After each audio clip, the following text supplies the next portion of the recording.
You're listening to Greater Good Radio Hawaii. Please visit us online at greatergoodradio.com. Today's guest is Kelvin Taketa, President and CEO of the Hawaii Community Foundation, a statewide charitable services and grant-making organization that gave away over $30 million in grants and contracts last year.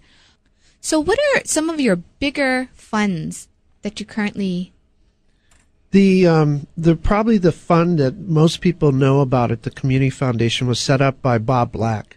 Bob Black was an heir to the E. Black Construction Company and the Development Company, and he left the foundation at the time of his death about $50 million.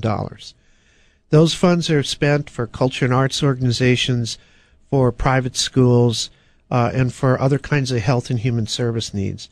But, you know, there are all kinds of different funds. We have funds, for example, at the Community Foundation that have been set up by individuals who want to give back to the community, but they want to do it anonymously.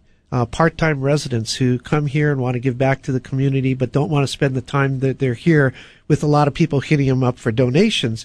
So they set up funds at the Community Foundation. We have a fund that's set up and named after the deceased dog of one of our donors. So, you know, it varies. People, some of them have a legacy that they want to perpetuate about their family, and others basically want to do this quietly. So you talk about grants and contracts. What is the difference between a grant and a contract? Well, oftentimes, you know, a grant is given to a nonprofit organization to support their programs or activities. But a lot of things that we do, for example, are like operating our own programs where we're making contracts with consultants, for example, to help nonprofits improve their internal capacity to do a better job, whether it be in fundraising or with board governance or all kinds of other activities. The other parts of what we do that are very unique as a foundation is it's not just about distributing money. Part of what occurs as a result of the level of engagement that we have in the community is the development of this huge knowledge base that's resident in the Community Foundation. If you take the staff of the Hawaii Community Foundation and you were to look at all the other institutional philanthropies in Hawaii, other private foundations, corporate foundations, and you combine them all up, our staff is larger than everybody else combined. Now, that's a privilege of the kind of scale that we have as an institution, but it's also a responsibility as a result of that we harness that intellectual property that we get as a result of our engagement with the community and distribute it through some means. So we do a lot of consulting services ourselves to help not only private foundations, but individual philanthropists or companies to help shape their own charitable giving plans, to help figure out what they're doing in the community. And we also commission a number of studies and reports. And, you know, I write an article for the Honolulu Advertiser business section. And those are all meant to be ways that we extend the impact of the Community Foundation beyond just the grant making to also be about helping educate others about philanthropy and about the larger issues in our community.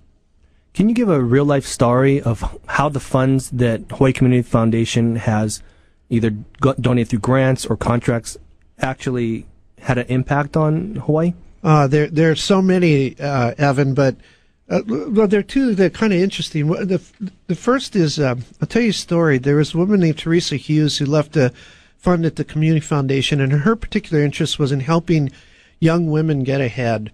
And what we tried to do was to use these funds particularly to help women who were going back to school after they had children. One of the recipients of the Teresa Hughes Scholarship was a woman named Puni Kekaoha.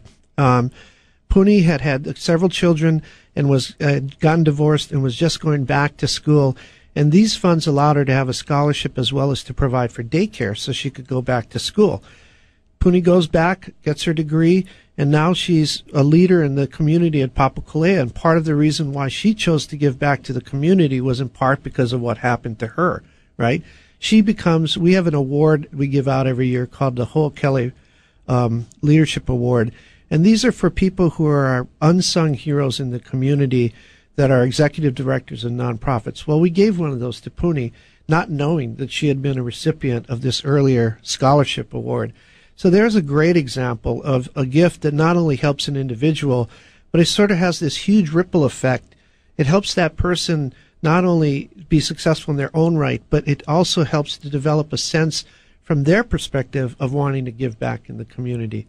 Just recently, I'll give you another example. Just recently, we made a grant to the American Civil Liberties Union to help them convene a number of the community leaders and sort of stakeholders around the whole youth correctional facilities work, where they've taken a real big step at trying to improve the conditions in the youth facilities right now that have been in the papers for the last 6 months. So those are the kinds of things that we do. Thank you, Kelvin. We'll talk more after the break. Stay tuned for more on ESPN 1420. Thanks for tuning in. Stay tuned for more on Greater Good Radio.